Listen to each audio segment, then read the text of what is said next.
성도 여러분 안녕하세요. 고난주간 세 번째 날입니다. 오늘도 하나님께서 우리에게 주시는 말씀으로 함께 은혜 나누며 하루를 시작하고자 합니다. 하나님께서 우리에게 주시는 말씀은 에베소서 2장 4절에서 6절입니다. 에베소서 2장 4절에서 6절 말씀을 봉독합니다. 긍휼이 풍성하신 하나님이 우리를 사랑하신 그 큰 사랑을 인하여 허물로 죽은 우리를 그리스도와 함께 살리셨고 너희는 은혜로 구원을 받은 것이라. 또 함께 일으키사 그리스도 예수 안에서 함께 하늘에 앉히시니. 아멘.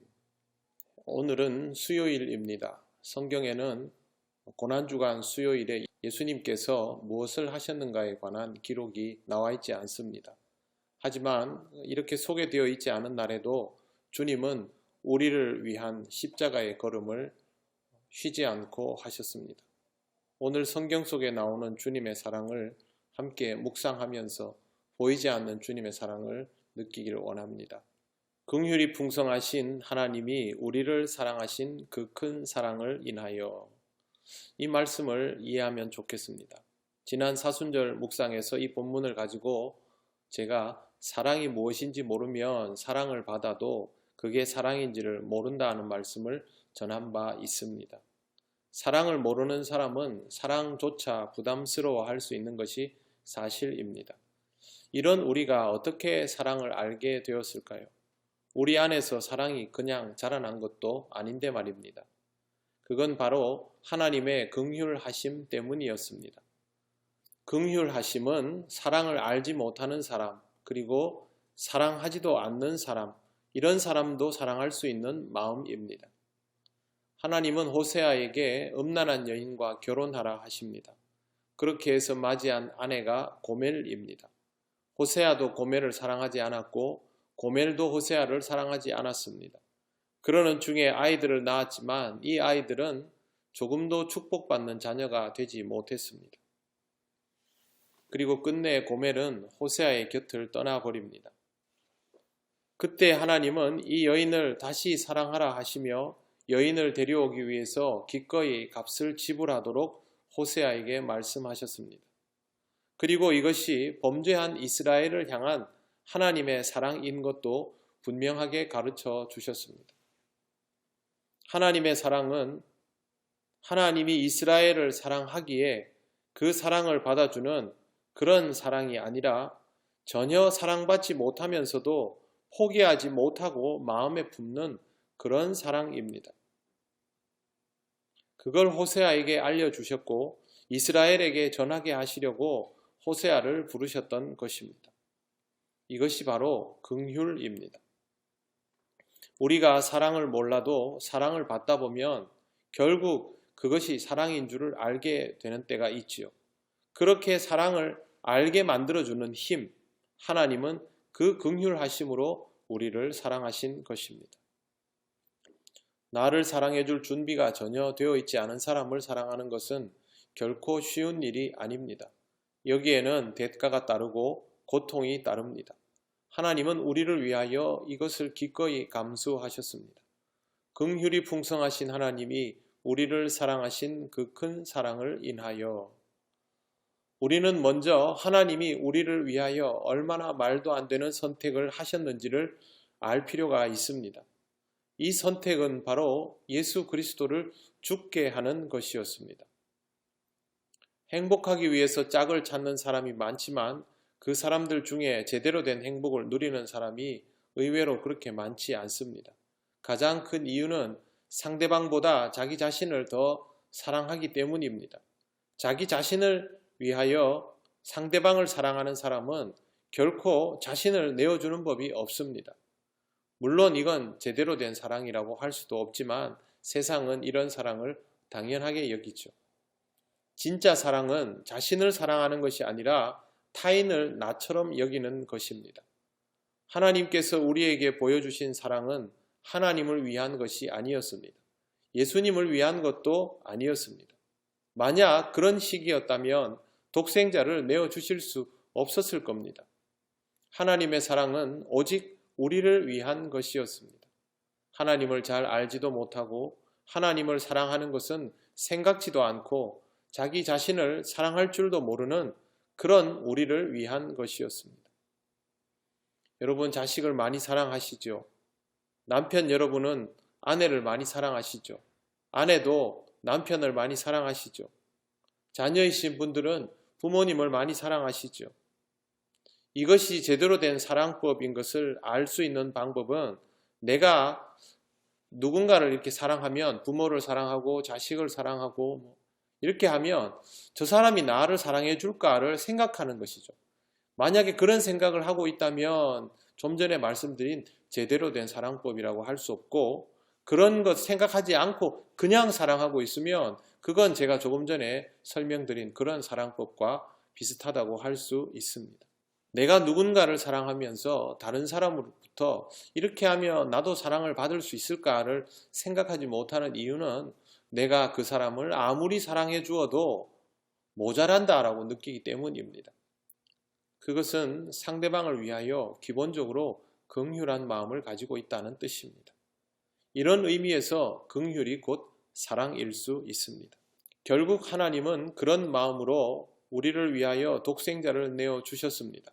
죄 없는 독생자가 죽으심으로 우리의 허물과 죄도 함께 죽었습니다.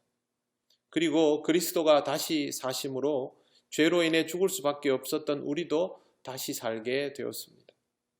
하나님의 긍휼 때문에 우리가 구원을 받은 것입니다. 이런 긍휼하심은 예수님을 통해서도 고스란히 드러났습니다. 이 세상 사람들에게조차 죄인 취급을 당하는 이들을 먼저 돌보아 주신 것입니다. 예수님은 죄인들을 향하여 죄가 없다고 말씀하신 적이 없습니다. 그 죄를 벗어날 기회를 주신 것이죠. 가늠하다 현장에서 잡힌 여인에게도 죄를 묻지 않았습니다. 이미 현장에서 잡힌 사람이 자기 죄를 왜 모르겠습니까? 하지만 예수님은 묻지 않고 그냥 다시 기회를 주신 것입니다. 죄인 취급을 당하는 사람들에게 또 죄인에게 예수님은 항상 이런 식이었습니다. 기회를 주신 것. 그것이 바로 우리를 향한 하나님의 긍휼입니다. 이 긍휼은 주님으로 하여금 결국 십자가까지 지게 만들었습니다. 이미 스스로 죄를 알고 있는 사람들뿐만 아니라 아직 자신이 죄인인 것조차도 모르는 사람들이 여전히 많았기 때문에 결국 구원받아야 할 사람들이 있어서 예수님은 십자가를 지시게 된 것입니다. 죄도 없으신 주님이 죄를 깨닫지도 못하는 죄인들을 위하여 죄를 뒤집어 쓰신 것, 그게 바로 긍휼이 풍성하신 하나님의 사랑입니다. 하나님의 긍휼은 단순히 우리의 죄를 씻어 주시는 것에서 멈추지 않았습니다. 음란한 여인 고멜을 위하여 기어이 값을 치르고 호세아의 곁에 데려다 놓으신 것처럼 집 나간 아들이 돌아오면 아들로서의 자리를 회복시켜 주시는 것처럼 하나님은 우리를 위하여 그리스도 예수 안에서 함께 하늘의 위치를 회복시켜 주셨습니다. 죄의 용서가 아니라 완전한 회복을 허락하여 주신 것입니다. 그렇기 때문에 이것은 말할 수 없이 놀라운 은혜입니다. 지금 우리는 죄가 무엇인지를 알고 살아가는 사람들입니다. 그리스도인이기 때문에 그렇습니다. 그렇다고 해서 우리가 죄를 밥 먹듯 짓는 그런 사람들이 아니라 이 죄를 짓지 않기 위해서 몸부림치며 조금이라도 더 하나님 가까이에 머물기 위해 노력하고 있습니다. 그러면서 조금씩 의에 대해서도 알아가는 중입니다. 하나님을 조금씩 더 느껴가고 있지요. 이 모든 것들이 구원받았기에 가능한 일입니다. 우리가 잘해서 얻은 구원이 아니라 또 우리가 하나님을 제대로 사랑해서 받아낸 구원이 아니라 우리가 아직 죄인 되었을 때에 우리를 위하여 그리스도께서 십자가를 지심으로 허락된 긍휼, 그 구원입니다. 하나님의 은혜이죠. 이제 우리는 이 은혜 속에 담긴 하나님의 진심을 다시 보아야 합니다. 우리를 정말 사랑하신다라는 것입니다. 이렇게 사랑을 받은 우리는 무엇을 해야 할까요? 우리와 함께 있기를 원하셔서 하나님 나라를 허락하신 하나님의 마음을 조금씩 더 생각해 보아야 합니다. 이 땅에 오실 만큼 우리와 함께 있기를 원하시는 하나님의 마음을 헤아려 보아야 합니다. 누군가 나를 정말로 사랑한다면, 그래서 자신의 모든 것을 내어주면 그 사랑에 감격하지 않습니까? 지금 우리는 이런 하나님의 사랑을 충분히 경험하였으니 생각할 수 있어야 합니다. 그리고 하나님과 더욱 익숙해져 갈 필요가 있습니다. 하나님은 여러분을 좋아합니다. 말할 수 없이 좋아합니다. 그러면 여러분은 하나님을 좋아하십니까? 하나님의 사랑을 충분히 느끼는 만큼 하나님을 사랑하게 되었습니까? 여러분의 신앙이 깊은 묵상을 통하여 하나님의 긍휼하심을 느껴가고 있다면 그만큼 더 하나님을 알고 하나님을 사랑하게 되실 것입니다.